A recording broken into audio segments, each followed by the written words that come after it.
সম্প্রতি প্রকাশিত ইকোনমিস্ট টাইমসের এক প্রতিবেদনে দাবি করা হয়েছে বাংলাদেশে ব্যবসায়ীরা পাকিস্তান থেকে পণ্য আমদানি করতে বাধ্য হচ্ছেন।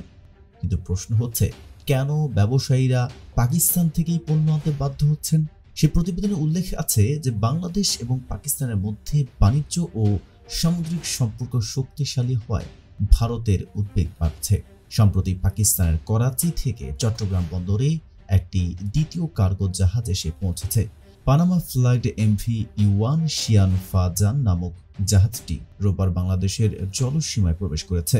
এই জাহাজটি করাচি, পাকিস্তান, দুবাই, সংযুক্ত আরব আমিরাত হয়ে চলাচল করেছে এবং এতে 811টি কন্টেইনার রয়েছে, যার মধ্যে রয়েছে শিল্পের জন্য প্রয়োজনীয় উপকরণ যেমন soda ash, dolomite, marble block, পাশাপাশি গার্মেন্টস কাঁচামাল, চিনি এবং ইলেকট্রনিক পণ্য। আর এতেই উদ্বেগ বেড়েছে ভারতের।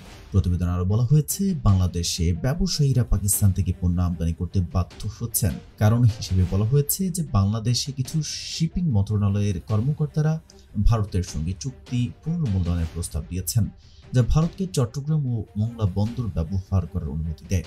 চট্টগ্রাম বন্দর বঙ্গোপসাগরের একটি কৌশলগত স্থান এবং ভারতের জন্য এটি গুরুত্বপূর্ণ। 2004 সালে এই বন্দর থেকে চীনী অস্ত্রের একটি বড় চালান উদ্ধার করা হয়েছিল, যা পাকিস্তানের গোয়েন্দা সংস্থা ISI দ্বারা পরিকল্পিত ছিল এবং এটি ভারতের অবৈধ বিদ্রোহী গোষ্ঠী ULF এর কাছে পৌঁছানোর কথা ছিল।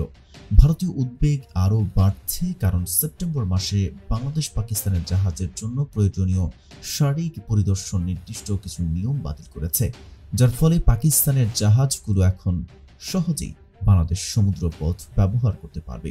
ইকোনমিস্ট টাইমসের সেই প্রতিবেদন আরো বলা হয়, বাংলাদেশের অন্তর্বর্তীকালীন নেতা প্রফেসর ইউনূস গত আগস্টে দায়িত্ব গ্রহণ করেন। তিনি শেখ হাসিনার সরকারের পাকিস্তান বিরোধী নীতির প্রবল বিরোধী।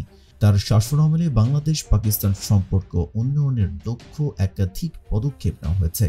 নভেম্বরে পাকিস্তান থেকে প্রথমবারের মতো সরাসরি বাণিজ্যিক জাহাজ চট্টগ্রাম বন্দরে পৌঁছায়, যা 1971 সালের পর দুই দেশের মধ্যে প্রথম সরাসরি সামুদ্রিক যোগাযোগ। ইউনূস পাকিস্তানের প্রধানমন্ত্রী শেহবাজ শরীফের সঙ্গে দুবার সাক্ষাৎ করেছেন এবং তাদের আলোচনায় বাংলাদেশের স্বাধীনতা যুদ্ধের দীর্ঘকালীন বিষয়গুলি সমাধান করার গুরুত্ব তুলে ধরা হয়েছে।